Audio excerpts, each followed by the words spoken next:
Take the plunge, छलांग लगाना, Gloria Emerson ने ये लिखी है। और ये हमारा चौथा मॉडर्न ऐसे है। ग्लोरिया एमरसन जो है ये फिजिकली कमजोर थी,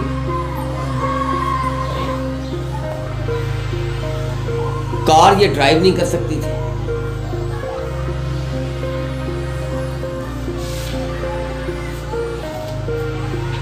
जब ये किसी कमरे में बैठती थी तो उसे ऐसे लगता था जैसे कि ये जो छत जो है उसके ऊपर गिरता है।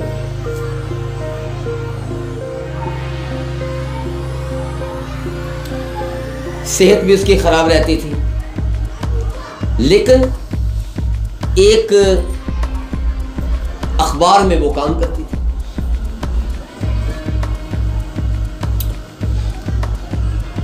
न्यूज़पेपर में बच्चों के बारे में ये कहानियां लिखती थी,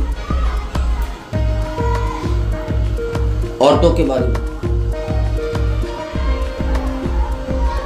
लोग इसे कहते थे कि तुम दुनिया में, इस जिंदगी में इसके अलावा कुछ नहीं कर सकती, जो तुम कर रही हो फुल एंड फाइनल है, इसके बाद तुम कुछ नहीं कर सकती।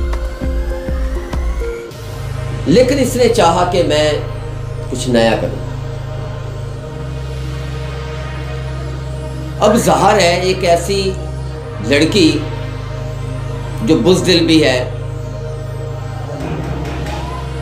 जो कार ड्राइव नहीं कर सकती, कार अगर ड्राइव करती भी है तो सामने आने वाली कारों को कहती है जी वो क्रॉस एक्सीडेंट हो जाएगा, तो नहीं चला सकती। लेकिन एक अजीब बात है कि वो जंग की रिपोर्टें देती है। यहां उसके दो मकसद हैं छलांग लगाने में। She wants to do something strange, unusual and extraordinary. बिल्कुल गैर मामूली कोई काम करना चाहती है। दो मकसद है ये। पहला मकसद उसका साफ वाज़ेह नजर है कि वो चाहती है कि मैं दुनिया की नजरों में आऊं, कोई डेयरिंग काम करूं, कोई जुर्रतमंदाना काम करूं। दूसरा उसका मकसद ये है कि क्योंकि वो जंग की रिपोर्ट्स करती है, खबरें देती है, और आपको पता है जंग के दौरान बाहर निकलना, जाना, it is very difficult task, मुश्किल काम। उसने सोचा कि पैराशूटिंग जंप जो है ना वो किया जाए। एक नेवल का ऑफिसर था, नेवल ऑफिसर, जिसने एक सेंटर बनाया और वो सेंटर के अंदर मिस्टर आइजल जो था वो सिखाया करता था कि जंप कैसे लगाना है। एक ड्रिल मास्टर था उनका, वो सिखाता था। ग्लोरिया एमरसन को भी ये शौक हुआ कि चलो इसका फायदा ये होगा कि अगर पैराशूटिंग जंपिंग के अंदर वो आती है, पैराशूट जंपिंग के अंदर आती है, तो अगर पहाड़ों पे भी जाके उसको रिपोर्ट करना पड़े तो वो कर सकती है। जहाज के जरिए उसे वहां गिरा दिया जाएगा, वो पैराशूट के जरिए नीचे उतर जाएगी। तो ये उसका एक वाज़ेह मकसद था। और दूसरा ये था कि लोग ये समझेंगे कि कम से कम हम जो समझते थे कि ये कुछ नहीं कर सकती, ये बहुत कुछ कर सकती। इसके लिए ट्रेनिंग की बहुत ज़्यादा ज़रूरत थी। इसने वो पैराशूटिंग जो सेंटर है वो ज्वाइन किया। ज्वाइन करने के बाद उसने ट्रेनिंग शुरू कर दी और मई की सुबह, यानी मई का महीना खुशगवार महीना था, इसे सेस्ना 180 जहाज का नाम है, ये नंबर है उसका, उसमें सवार कराया गया और एक साथी भी था इसके साथ।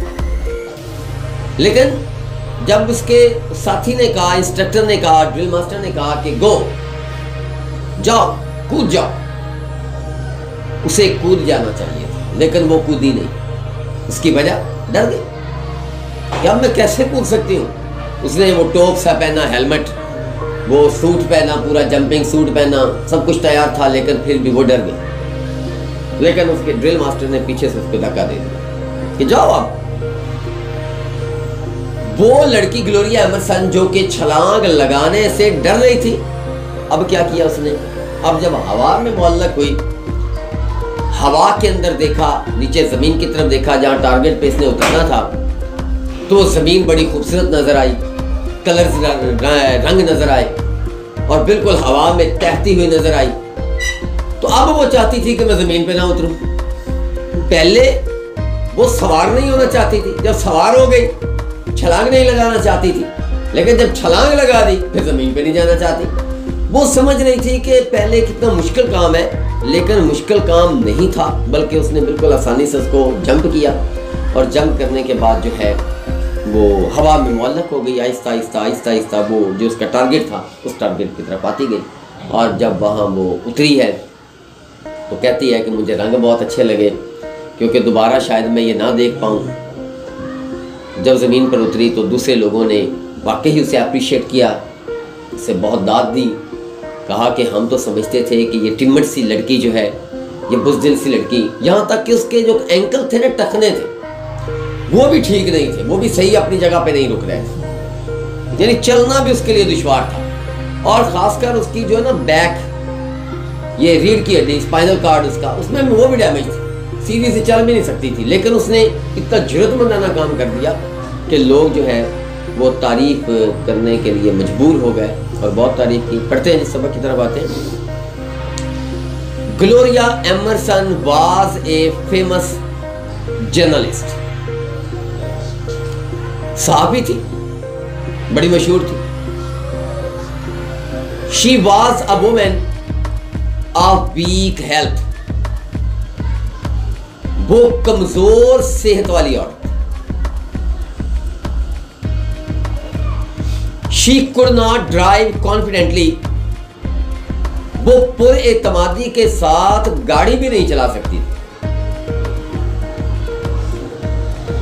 सो शी डिसाइडेड, लिहाजा उसने ये फैसला किया, to do something unusually brave, कि कुछ ऐसा किया जाए जो गैर मामूली भी हो और बहादुराना वो एक तासर दे। A naval soldier Istel had organized the first US jumping team in 1956। 1956 में जी उन्होंने अपना एक इंस्टीट्यूशन बनाया, इदारा बनाया, तो नेवी का ऑफिसर था। ही कॉल्ड दैट, उसने कहा कि पैराशूटिंग वाज एज सेफ, इतना महफूज है, एज स्विमिंग, जितना के तैरना, यानी कि आप जितना पानी में तैर रहे हैं ना, पैराशूटिंग भी इतना ही जो है वो सेफ है। कोई इसमें प्रॉब्लम नहीं है कि आप नीचे गिर के खुदा न खास्ता चोट लग जाएगी। हाँ, पैराशूट ना खुले तो फिर तो ये कहना पड़ेगा कि उसको चोट लगेगी, उसकी ज़िंदगी की भी ज़मानत नहीं दी जा सकती। लेकिन पैराशूट खुलेगा तो फिर तो मजे मजे, उसमें हवा भर जाएगी, बिल्कुल आहिस्ता आहिस्ता आहिस्ता आहिस्ता आहिस्ता आहिस्ता वो जमीन की जानिब आएगी, फिर तो मजे।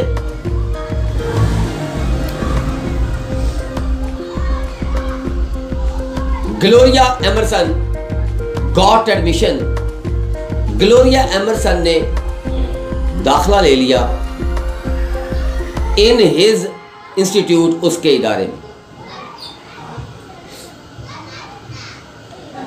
ग्लोरिया वाज इंस्ट्रक्टेड, ग्लोरिया को हदायत दी गई थी टू जंप, क्या करें, with Istel's newly design parachute. Istel ने जो एक नया पैराशूट का डिजाइन तैयार किया था ना, एक नया पैराशूट तैयार किया था, उसके साथ वो नीचे जंप लगा।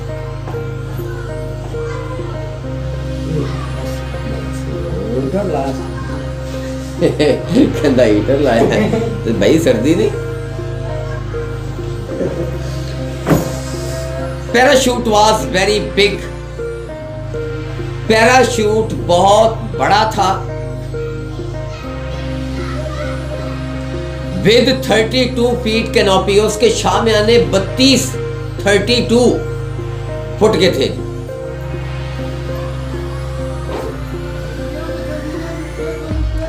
At 8 AM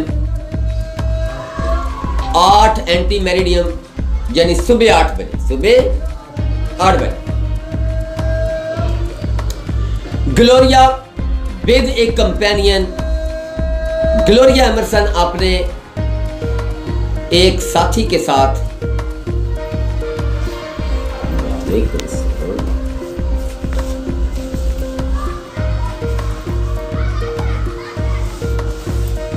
boarded the Cessna 180, जहाज का नंबर है, उसे 180 में सवार करवा दिया गया। She felt strange in her helmet, जब उसने हेलमेट पहना ना, बड़ी अजीबो गरीब सी लग रही, बड़ी अजीब लग रही, टोप सा वो सर के ऊपर पहना, बूट्स और ज़ाहिर लंबे लंबे बड़े बूट पहने होंगे, सेफ्टी तो करना पड़ती है। एंड जंपिंग ड्रेस, और वो जंप लगाने वाला ड्रेस या सूट जो था उसका। When the plane was at the height of 2300 यानी 2300 बुलंदी पर थी, यानी फुट की बुलंदी पर, her drill master took her to the doorway, उसका जो ड्रिल मास्टर था उसने उसे पकड़ा और उस जहाज के दरवाजे पे ले आया। एंड क्राइड, और चिल्लाया, गो, जाओ, नाउ, अब, और आउट, या बाहर, यानी कि क्या है कि अब आओ और बाहर चले जाओ। सडनली, अचानक, हर पैराशूट ओपन, उसका पैराशूट खुला, विद ए प्लॉप, एक झटके के साथ। The parachuting became most joyful for her, ये जो पैराशूट के साथ जंप लगा रही थी ना, ये उसके लिए बहुत ही खुशगवार बन गया। शी डिड नॉट वांट, उसने ना चाहा, to come close to the earth. देखें, एक वक्त था वो छलांग ही नहीं लगा रही थी, और एक वक्त है कि अब वो जमीन के पास नहीं आना चाहती। एट लास्ट, आखिरकार, शी लैंडेड, वो जमीन पर उतर गई। एट द टारगेट प्लेस, यानी जो हदफ दिया गया था उस जगह पे। शी वॉज वेरी हैप्पी, वो बहुत खुश थी। एज शी वॉज सक्सीडेड, जैसे कि वो कामयाब हो गई थी, इन हर मिशन, अपने मकसद में।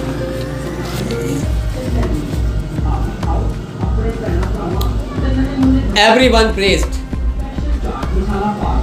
हर एक ने तारीफ की।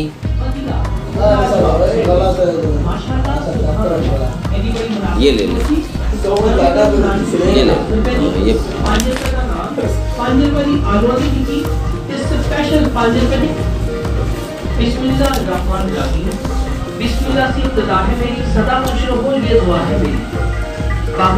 एवरीवन प्रेज्ड, हर एक ने तारीफ की। फॉर हर डेयरिंग मिशन, उसके इस जुर्रतमंदाना काम की। Gloria wants to tell the readers, Gloria Emerson चाहती है पढ़ने वालों को बताना, that parachuting is very easy job, parachuting जो है, या पैराशूट से जंप लगाना बिल्कुल आसान है। शी वॉज टिमिड, वो बुज़दिल थी, बट शी डिड इट, लेकिन उसने ये कर दिया। शी वर्कड, वो काम करती थी, इन ए न्यूज़पेपर ऑफिस, एक न्यूज़पेपर के ऑफिस में। शी रोट स्टोरीज, उसने कहानियां लिखी अबाउट वुमेन, औरतों के बारे में। देखना,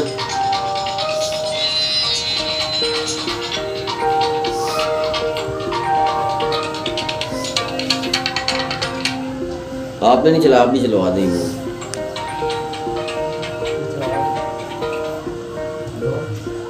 टॉप गजल चलो।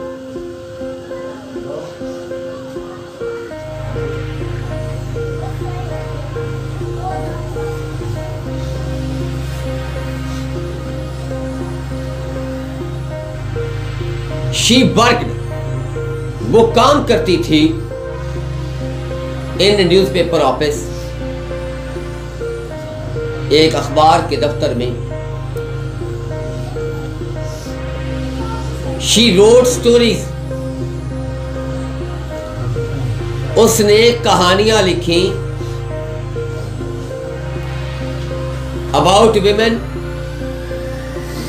औरतों के बारे में, एंड चिल्ड्रन, बच्चों के बारे में। But she wanted to do something extraordinary, लेकिन वो कुछ गैर मामूली करना चाहती थी। बट हर बॉडी, लेकिन उसका जिस्म,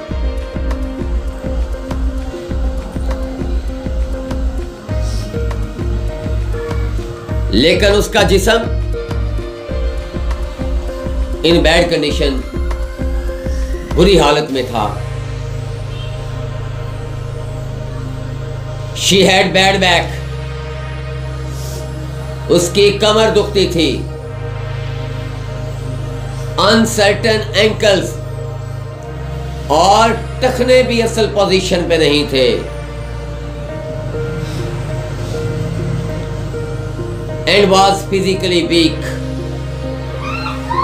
और जिस्मानी तौर पर कमजोर थी।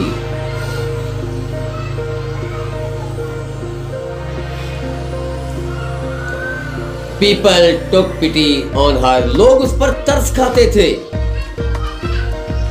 दे थॉट, उन्होंने सोचा, that she could not do anything, कि वो कुछ नहीं कर सकती थी।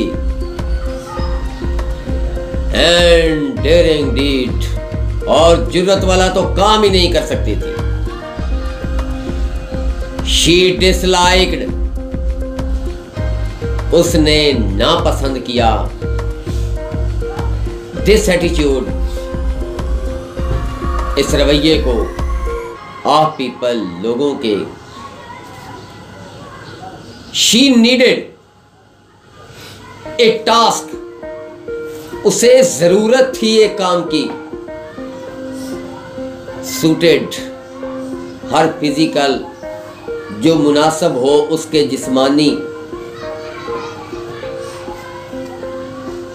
एंड मेंटल कंडीशन, और उसकी ज़हनी हालत के लिए। शी मेड अ प्लान, उसने मंसूबा बनाया। टू जंप, कि वो छलांग लगाए। फ्रॉम एन एयरप्लेन, एक हवाई जहाज से। विद ए पैराशूट, एक पैराशूट के साथ।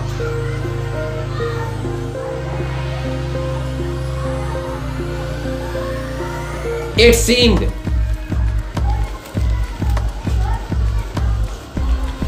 सीम्ड, ये लगा, to her a perfect adventure, कि ये एक मुकम्मल मुहिम है। As it did not require, it seem है, हाँ जी, इट सीम्ड, ये लगा, to her a perfect adventure, एक मुकम्मल मुहिम। As it did not require, जैसे कि इसके लिए जरूरत नहीं।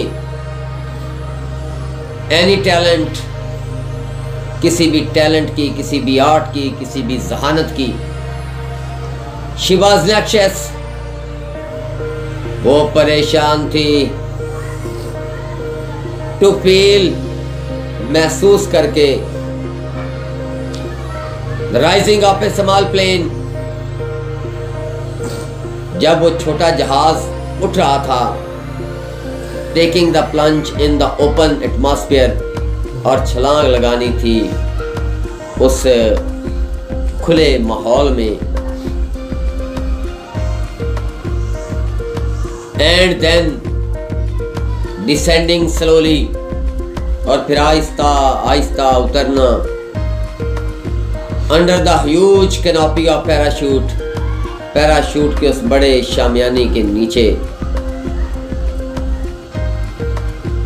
शी वॉज अश्योर्ड, उसे यकीन था, दैट पैराशूटिंग,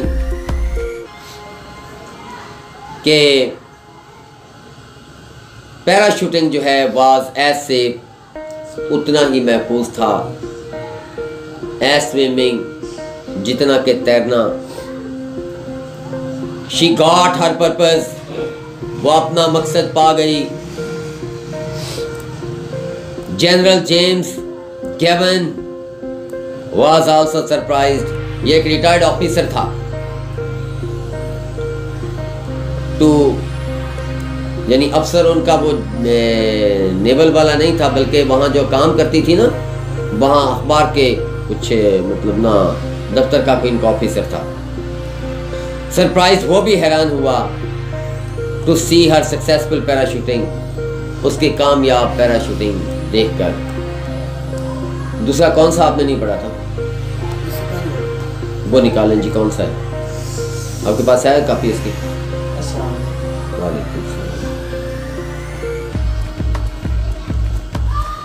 तीसरा मॉडर्न ऐसे, whistling of birds, B.H. Lawrence का लिखा हुआ।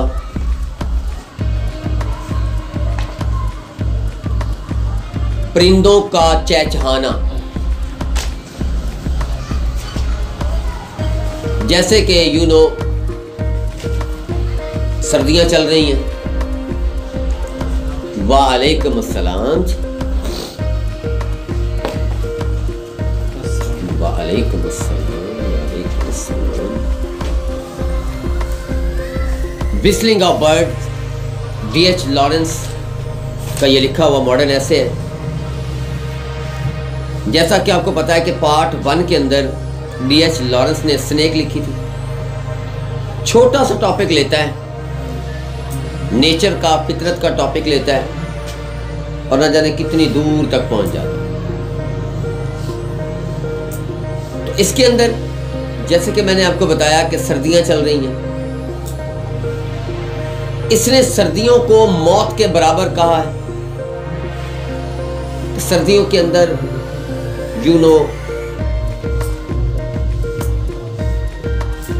हर तरफ साइलेंस होती है, खामोशी होती है, जल्द शाम हो जाती है, ठंडक होती है, लोग अपने घरों में बैठ जाते हैं। चलो इंसान तो अपने घरों को गर्म कर लें या जिस तरह से भी अपने आप को मेंटेन रखते हैं,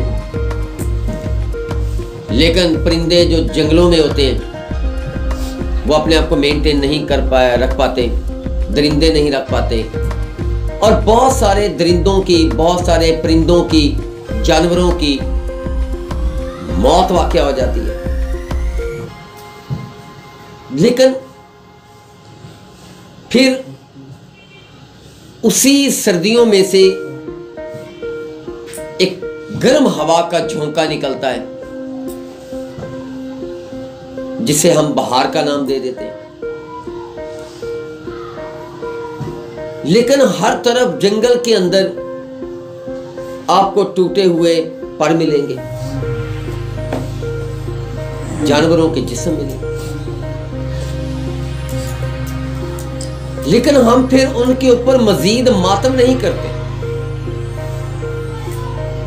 उसको भुला देते। भुला इसलिए देते हैं कि पहले तो हमने मुश्किल हालात गुजारे, लेकिन अब जब अच्छा वक्त आया है तो हम फिर से उन्हीं हालात को लेके बैठ जाएं, फिर से उन्हीं हालात को हम अपने ऊपर थोप लें, तो हमें कोई अक्लमंद नहीं कहे। जैसे आपको पता है कोविड-19 2019 के एंड पे जो स्टार्ट होने वाला कोरोना वायरस था। इसने हमारी ज़िंदगी को मफलूज कर दिया, डैमेज किया, हमारे बिजनेस को डैमेज किया, बहुत सारी अमवात भी हुई, हाल बेहाल हो गए, लॉकडाउन हुए, बहुत मुश्किल से वक्त गुजारा। हो सकता है कि उमरा के लिए ये बात कोई इतनी बड़ी ना हो, लेकिन गुरबा के लिए ये बात बहुत खतरनाक थी। अब काफी हद तक हम उससे निकल चुके हैं, तो हमें निकल के आगे जाना है। हमें फिर से कोरोना की तरफ नहीं देखना। दुनिया फिर से चलने लगी है, हमें भी चलना। तो इसी तरह D.H. लॉरेंस ने विस्लिंग ऑफ बर्ड्स के अंदर कंट्रास्ट पैदा किया है। जैसे खुशी है तो गम नहीं है, दिन है तो रात नहीं है, जिंदगी है तो मौत नहीं है, और मौत है तो जिंदगी नहीं है। और इसी तरह अगर खिजा है यानी विंटर है, सर्दियां हैं, तो बहार नहीं है, और अगर बहार है तो फिर सर्दियां नहीं है। तो फिर अचानक से उन सर्दियों में एक गर्म हवा का झोंका निकलता है, फिर हम अपने घरों से बाहर निकलते हैं, चहचहाते हैं जैसे परिंदे चहचहाते हैं। अब देखेंगे कि हर तरफ जो है परिंदे गीत गाएंगे, चहचहाएंगे, वो ना चाहते हुए भी ऐसा करेंगे। और अगर इंसानी दिमाग की बात की जाए तो आज मौसम का इंसानी दिमाग के ऊपर बहुत बड़ा असर है। आप कहें ना अगर कि मौसम का कोई ताल्लुक नहीं है हमारे जिस्म पे, हमारे दिमाग के ऊपर, हमारी सोच के ऊपर, तो ये गलत है। अक्सर आपसे पूछा जाता है कि जी मौसम कैसा है जी, तो अक्सर लोग जवाब दे देते हैं जी दिल दा मौसम चंगा होवे तो सारे चंगे हुंदे ने। मैं नहीं समझता इस बात। अगर आप बहुत ज्यादा रंजीदा हैं, दुख में हैं, लेकिन बाहर का मौसम जो ही आता है, गर्म हवा के झोंके जब आते हैं, आपके जिस्म से टकराते हैं, तो क्या होता है कि आपका वो गम भी आप भूल जाते हैं, वो नहीं रहता, बदल जाता मौसम में। तो इसका मतलब है कि बाहर के मौसम, अब देखिए ना, जितनी भी खुशी हो इस मौसम में तो शायद आप उसको अजीब से तरीके से ही लेंगे। ज़ाहिर है जी उस खुशी का क्या जी, दबके बैठे हैं जी, ठंड है जी, ये वो, नो। हालांकि अंदर का मौसम अच्छा है तो बाहर का मौसम अच्छा तो नहीं हुआ। इससे साबित हुआ कि हम बाहर के मौसम को ज्यादा इफेक्ट करते हैं अपने ऊपर।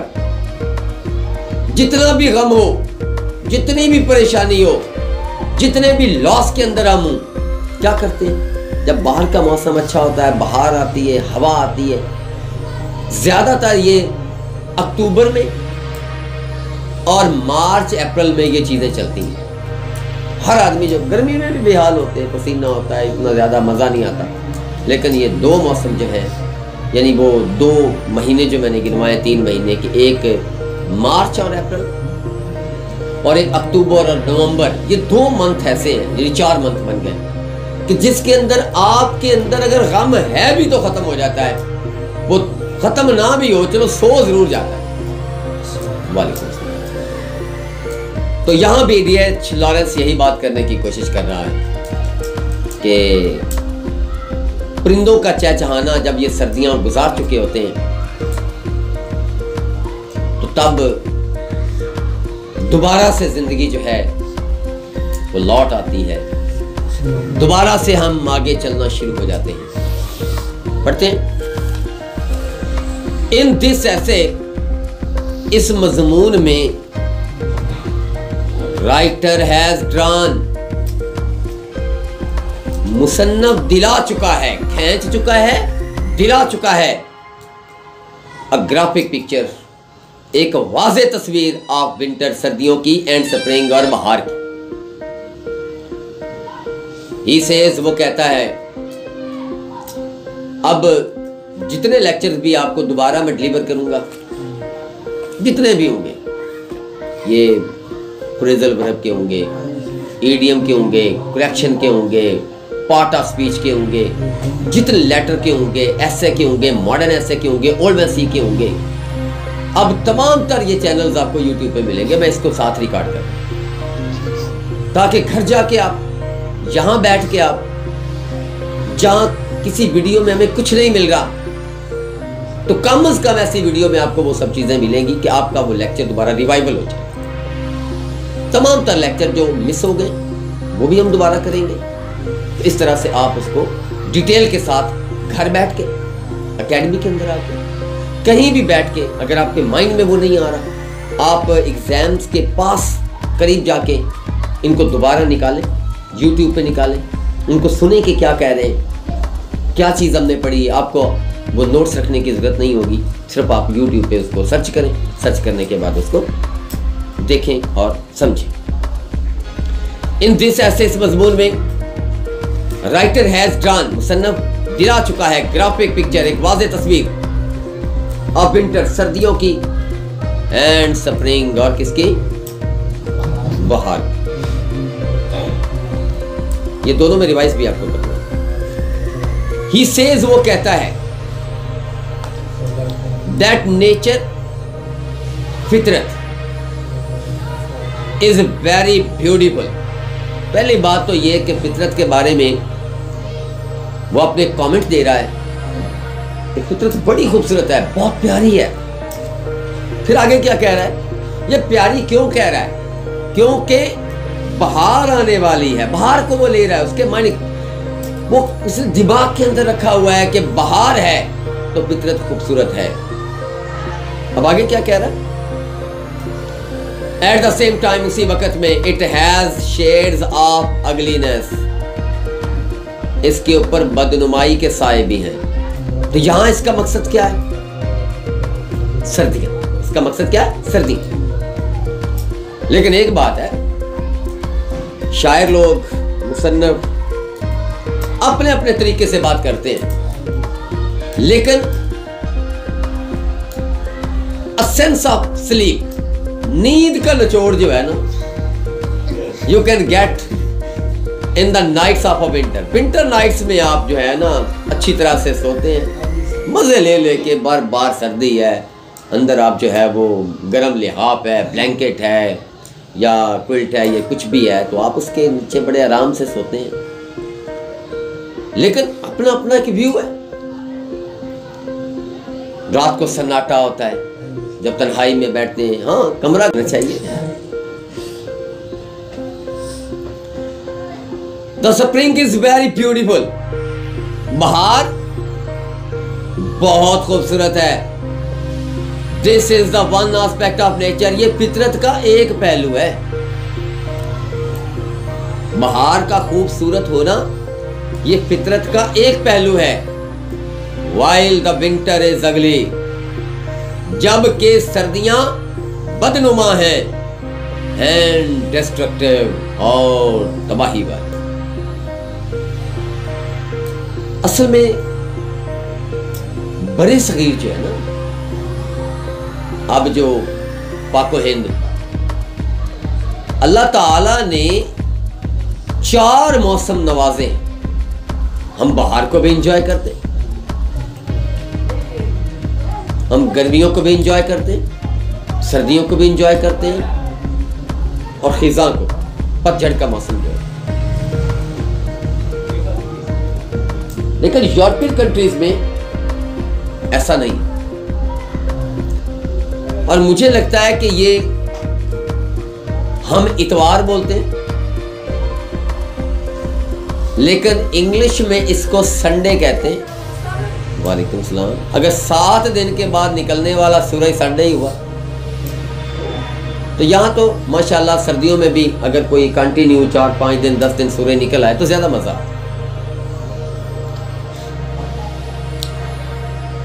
ये एक पहलू है इसका।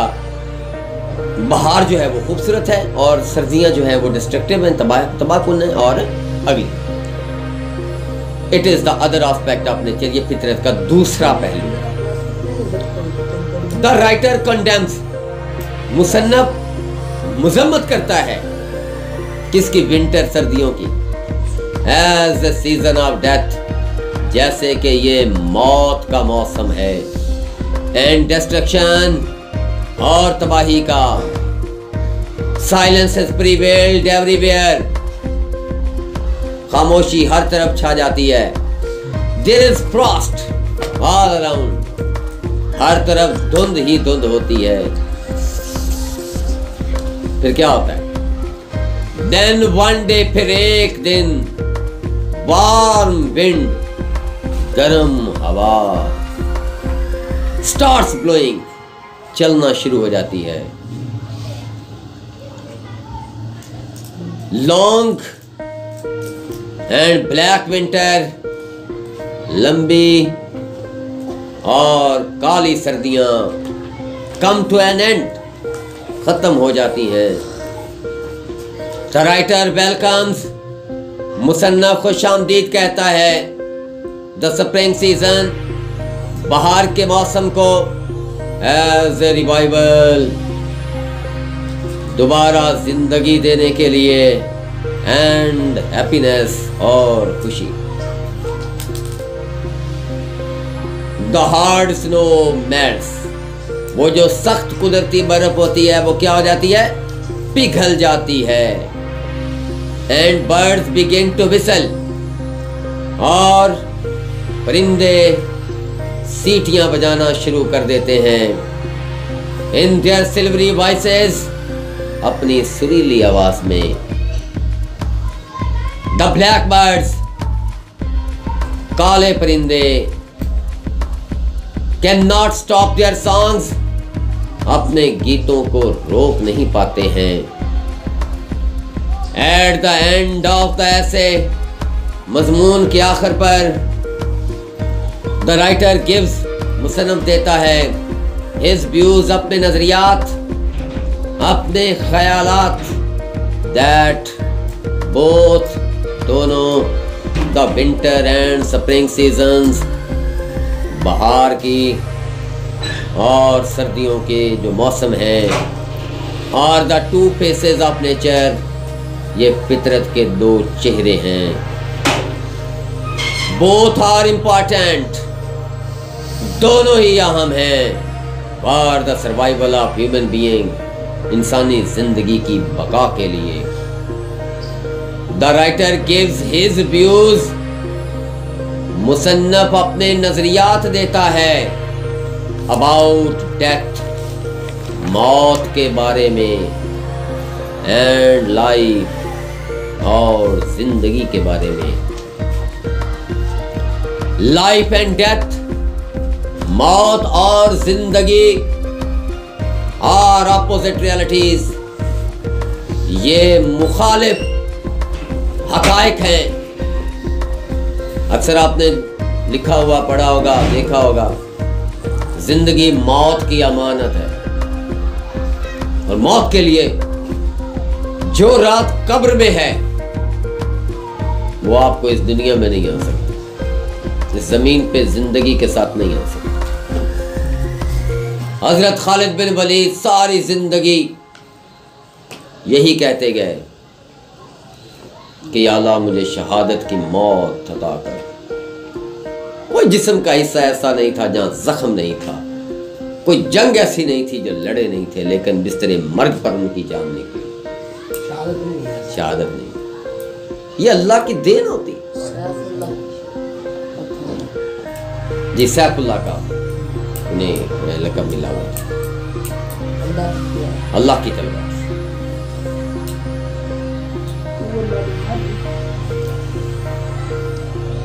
वन किल्स, एक मरता है, नहीं ऊपर से थोड़ा सा। व्हेन डेथ कम्स, जब मौत आती है। लाइफ फ्लाइज अवे, जिंदगी उड़ जाती है। एंड व्हेन लाइफ कम्स, जहां जिंदगी आती है, डेथ फ्लाइज अवे, मौत उड़ जाती है। वन किल्स, एक मर जाता है, एक मारता है। एंड अदर प्रोड्यूसेस, और दूसरा पैदा करता है, दूसरा पैदा हो जाता है। यानी एक मरता है तो दूसरा पैदा होता है, एक मारता है तो दूसरा पैदा करता है। Life creates, if life creates, अगर जिंदगी पैदा करती है।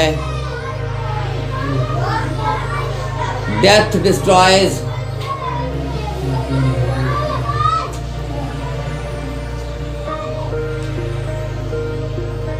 अगर जिंदगी पैदा करती है। डेथ डिस्ट्रॉयज, मौत तबाह करती है। जनरली, आमतौर पर डेथ इज कंसीडर्ड, मौत समझी जाती है, ए बिटर रियलिटी, एक तलख हकीकत। The writer compares the winter, सर्दियों को कंपेयर करता है विद डेथ, मौत के साथ। इन विंटर, सर्दियों में, द बर्ड्स, परिंदे, द बीस्ट्स, दरिंदे, and other objects of nature, और फितरत की दूसरी चीजें सस्पेंड देयर एक्टिविटीज, अपनी सरगर्मियों को मुअत्तल कर देते हैं। दे आर फ्रोजन, वो जम जाते हैं। वाइल इन स्प्रिंग सीजन, जबकि बहार के मौसम में, एवरी ऑब्जेक्ट, हर चीज, सीम्स टू बी अ लाइफुल, जिंदगी से भरी हुई लगती है। इन स्प्रिंग, बहार के मौसम में, एवरीथिंग, हर चीज, बियर्स ए न्यू आउटलुक, एक नया नजरिया पहन लेती है। अगर यहां हम आउटलुक, नजरिया को लिबादा के मानों में ले लें, एक नई सोच के माने में ले लें, एक नए लिबास के माने में ले लें, तो बेजा ना होगा। वी कैन से, हम कह सकते हैं, दैट डेथ एंड लाइफ, मौत और जिंदगी, और टोटली, मुकम्मल तौर पर अपोजिट, मुखालिफ हैं टू ईच अदर, एक दूसरे के साथ। डेथ इज लाइक विंटर, मौत सर्दियों की तरह है। And life is like spring, और जिंदगी बहार की तरह है। सो थ्रू दिस ऐसे, इस मजमून के जरिए राइटर एक्सप्लेन्स, मुसन्नफ वजाहत करता है, द फिलॉसफी ऑफ लाइफ, जिंदगी के फलसफे को। दो अगरचे we do not like the cruel nature of death, हम मौत की इस जालिम फितरत को कबूल नहीं करते,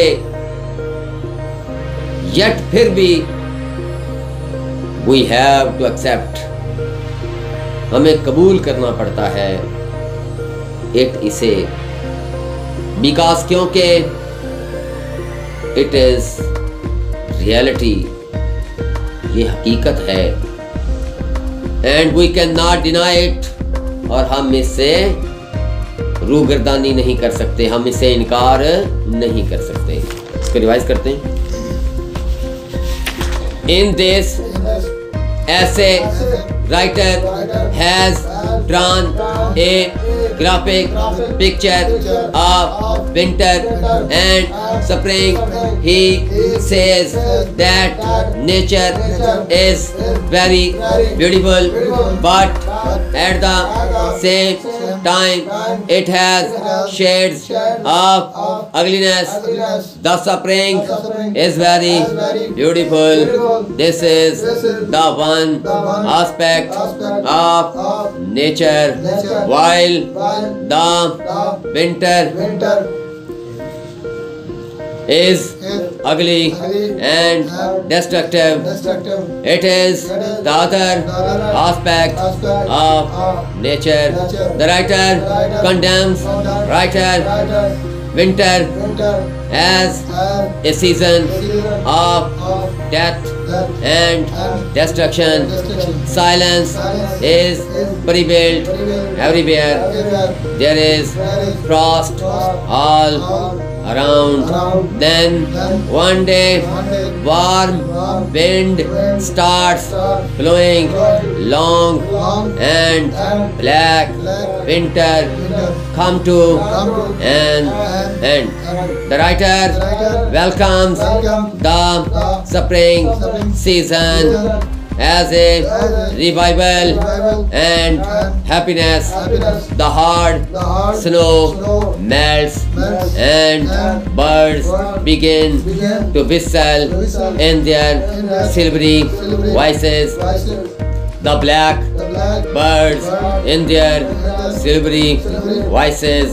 The black birds cannot stop their songs. At the end of the essay, the writer gives his views that both the winter and spring seasons are the two faces of nature. Both are important for the survival of human beings. The writer gives his views about death and life. Life and death are opposite realities. When death comes, life flies away, and when life comes, death flies away. One kills and other produces. If life creates, death destroys. Generally, death is considered a bitter reality. The writer compares the winter with death. In winter, the birds, the beasts, and other objects of nature suspend their activities. They are frozen, while in spring season, every object seems to be lifeful. In spring, everything bears a new outlook. We can say that death and life are totally opposite to each other. Death is like winter, and life is like spring. So through this essay, writer explains the philosophy of life. Though we do not like the cruel nature of death, yet we have to accept it because it is reality, and we cannot deny it. अब जरा Eclipse निकालें, उसको भी revise करें. Eclipse निकालें. यानी sorry, वो था take the punch.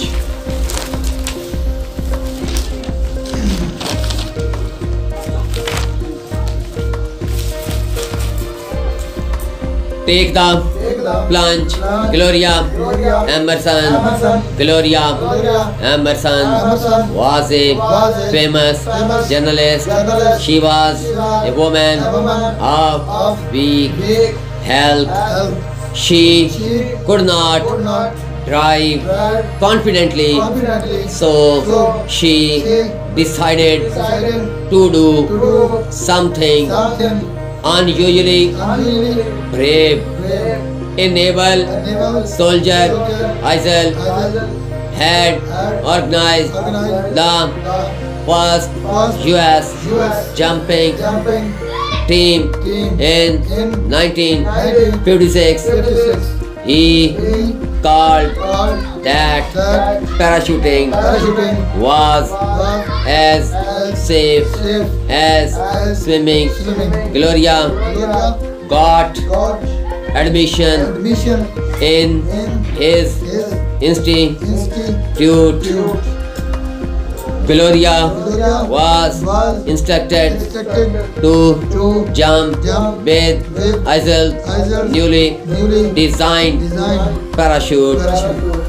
Parachute was very big with 32 feet canopy. At 8 a.m. Gloria with a companion boarded the Cessna 180. She felt strange in her helmet, boots, and jumping dress. When the plane was at the height of 2,300 feet high, Drillmaster took her to the doorway and cried, "Go now or out." Suddenly, her parachute opened with a plop. The parachuting became most joyful for her. She did not want to come close to the earth. At last, she landed at the target place. She was very happy as she was succeeded in her mission. Everyone praised her for her daring mission. Gloria wants to tell the readers that parachuting is very easy job. She was timid, but she did it. She worked in a newspaper office. She wrote stories about women and children, but she wanted to do something extraordinary. But her body was in bad condition. She had bad back, uncertain ankles, and was physically weak. People took pity on her. They thought that she could not do anything, and daring deed. She disliked this attitude of people. She needed a task suited her physical and mental condition. She made a plan to jump from an airplane with a parachute. It seemed to her a perfect adventure, as it did not require any talent. She was anxious to feel the rising of a small plane, taking the plunge in the open atmosphere, atmosphere, and then and then descending descending slowly slowly under the huge canopy canopy of parachute. parachute. She was She was assured assured that that parachuting was as safe as swimming. swimming. She got She got her her purpose. purpose. General James James Gibbon Gibbon was was also also surprised surprised to to see see her successful successful parachuting. parachuting. तो ये थे आज के हमारे दो, और इंशाल्लाह हम कोशिश करेंगे कि कल हमारा नागासाकी है, नागासाकी करेंगे, और नागासाकी के साथ हम जो प्रीवियस है इक्लिप्स और Pakistan and the modern world, उनमें एक उठाएंगे ताकि वो उसके साथ लगा देंगे, 2 वो क्लियर हो जाएंगे हमारे। इस तरह से टोटल कोर्स इंशाल्लाह आपको कल को अगर कोई प्रॉब्लम भी होती है तो आप यूट्यूब पे देख सकते हैं इसको। लेकिन आपने ऐसे करना है कि तमाम तर इसके वर्ड्स जो हैं, जैसे कि मैं कहता हूँ हाफ पे छोड़ के आपने, और इसकी डिक्टेशन क्लियर करके लानी है आपने, और इनकी रीडिंग लाजमी आपने करनी है। अगर देखें आप रीडिंग नहीं भी करते तो आपको चाहिए कि कम से कम ये लेक्चर 1, 2 मरतबा 3 मरतबा सुन लें, इसका बड़ा फ़ायदा होगा। इसकी वजह यह है कि इसमें जितनी भी ट्रांसलेशन की गई है साथ में डिटेल से बताया गया है, ये आपके काम आएगा। कल इंशाअल्लाह बफज़ल खुदा हम ये जो इक्लिप्स है इसको स्टडी करेंगे, और हालांकि इक्लिप्स मैंने पहले भी पढ़ाया हुआ है, लेकिन इसको दोबारा पढ़ाने का मकसद सिर्फ यही है कि ये भी आपको यूट्यूब पे मिल जाएगा, बल्कि पूरा कोर्स जो है यूट्यूब पे मिलेगा। पार्ट 1 का भी मिलेगा, पार्ट 2 का आपको तो पार्ट 1 की ज़रूरत नहीं है, तो पार्ट 2 का इंशाल्लाह आपको मिल जाएगा, और पार्ट 1 का भी होगा, जिस किसी को ज़रूरत होगी वो साथ लिंक करेगा।